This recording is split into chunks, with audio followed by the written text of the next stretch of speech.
নমস্কার বন্ধুরা, দেখুন আমি ধান খেতে সার প্রয়োগ করেছি আর এই ক্ষেতে প্রয়োগ করা হয়নি।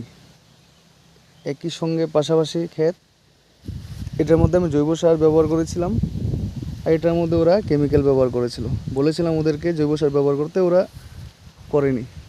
কিন্তু দেখুন এখন ডিফারেন্সটা বোঝা যাচ্ছে যে এখানে আমার ক্ষেতটা আর এখানে অন্যদের ক্ষেত, পাশাপাশি ক্ষেত। তো দেখুন জৈব সারটা ব্যবহার করলে আপনি বুঝতে পারবেন যে এরকম রেজাল্ট পাওয়া যায়। মাটির অবস্থা খুবই ভালো।